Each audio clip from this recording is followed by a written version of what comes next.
bienvenue sur ma chaîne Étincelle et Brillantine. Donc aujourd'hui, je vais faire la préparation d'un diamond painting. Je vais vous montrer des petits trucs que moi j'utilise lorsque je fais la préparation. Puis ensuite de ça, je vais l'avancer en accéléré parce que c'est quand même assez long une préparation, on va se le dire. Moi aujourd'hui, j'ai une trentaine de couleurs à préparer, donc 29 couleurs. C'est un petit DP, il est 40 par 40, donc j'ai pas beaucoup de sachets de chacun, mais j'ai quand même quelques couleurs, donc une trentaine de couleurs. Donc dans le fond, c'est pour ça que je vais le faire en accéléré, parce que c'est pas toujours intéressant de se jaser pendant une heure juste pour faire ça. Je vais faire la préparation, puis au final, là, je vous montrerai qu'est-ce que ça a de l'air. Donc dans le fond,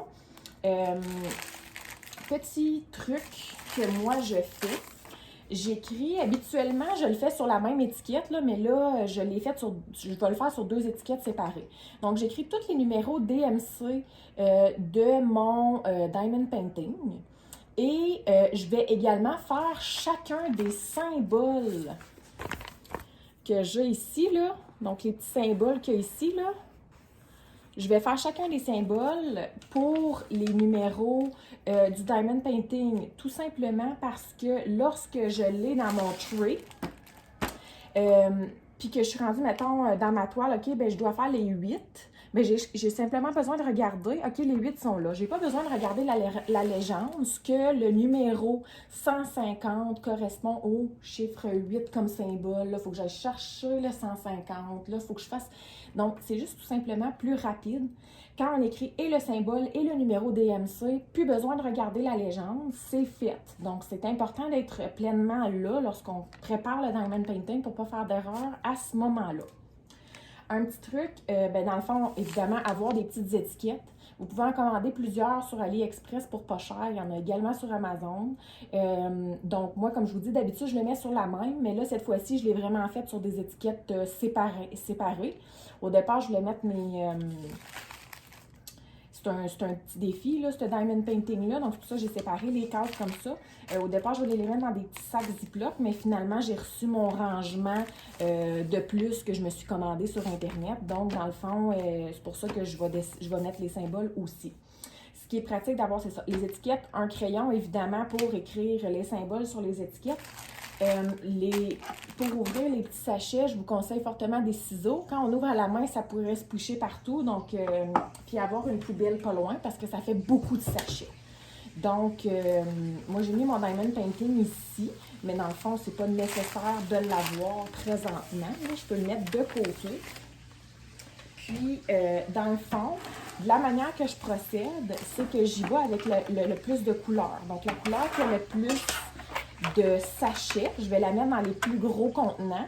Et ensuite de ça, les couleurs qui ont le moins de sachets dans les mini-contenants. Puis ensuite de ça, j'y vais au pif pour le restant des contenants, que ce soit médium ou que ce soit les petits contenants. Donc ça ici, c'est le contenant Elizabeth Ward que j'ai présenté dans l'autre vidéo. Si vous voulez savoir exactement combien de diamants rentrent dans chacun des contenants, je vous conseille d'aller voir l'autre vidéo. Vers la fin de vidéo, j'explique vraiment combien de diamants entrent approximativement dans chacun des contenants. Et puis, j'explique aussi qu'est-ce que c'est le rangement Elizabeth Ward. Donc, je vais vous préparer ça. Je vais le faire en accéléré, puis on se rejoint au final pour que je puisse vous montrer vraiment en détail qu'est-ce que ça a l'air.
voici toutes les couleurs qui sont préparées. Moi, ce que je fais ensuite, c'est que je les classe, là, ils ne sont pas encore, je les classe en ordre de numéro DMC. Donc là, c'est sûr que ça commence, exemple, le 150 est ici, le 150 n'entrera pas. Mais dans le fond, si j'en enlève les deux qui sont inutiles en bas ici, je vais être capable de le rentrer en haut ici. Donc, ce que je fais, c'est que je le réorganise. C'est sûr qu'il y a des fois qu'il va y avoir peut-être un peu plus d'espace, ou il y a des fois que ça ne rentrera pas nécessairement, donc il va falloir passer à la rangée suivante. Mais c'est sûr que là, j'ai juste 29 couleurs comparativement à 45 compartiments. Donc, je vais avoir de la place en masse pour les placer là, selon la capacité que je veux les placer. Petit truc, si on regarde ici, on voit qu'il semble avoir de la statique donc dans le pot et les diamants sont collés sur les côtés. Petit truc, un petit carreau de feuilles assouplisseurs. Donc, on va aller chercher une feuille d'assouplisseur, on coupe des petits carreaux, on les met à l'intérieur, on shake un peu et ça devrait enlever l'électricité statique qu'il y a partout dans le pot. Donc, parfois, c'est les petits sacs de plastique, parfois, c'est les pots qui font ça. Ils ne le font pas toutes, mais certains le font. Donc, c'est très désagréable dans ce temps-là. Petit truc, la feuille d'assouplisseur. Donc, je vous dirais que c'est pas mal ça. Comme je vous ai mentionné par rapport au rangement Elizabeth Ward, donc dans le fond, si vous voulez savoir à peu près combien de diamants entrent dans chacun des compartiments, faites simplement aller voir mon autre vidéo. Je vais pouvoir, dans le fond, vous montrer un peu là, combien de diamants il y a approximativement dans chaque compartiment. C'est sûr que là, j'ai pas eu la chance de nécessairement tester les gros, mais vous allez voir un peu, là, je vais vous montrer un exemple pour les plus petits. Moi, quand je fais les préparations, dans le fond, moi, j'ai tout ouvert mes sachets. J'utilise vraiment les sachets qui m'envoient parce que des fois, entre vendeurs, les teintes peuvent être différentes au niveau des diamants. Mais ce que je fais, les sachets qu'il y en a vraiment en grosse quantité. Donc ici, le 819, j'en avais, si je ne me trompe pas, une vingtaine. J'en ai gardé 2 de côté, donc il y en a seulement 18 dans ma petite boîte. Tout simplement parce que habituellement un sachet en contient 200 à 250. Donc, peut-être que je vais en avoir assez de mon petit compartiment qu'il y a ici, puis que je vais pouvoir garder intact mes 2 petits sachets sans nécessairement les ouvrir et devoir les retransvider au final dans quelque chose d'autre.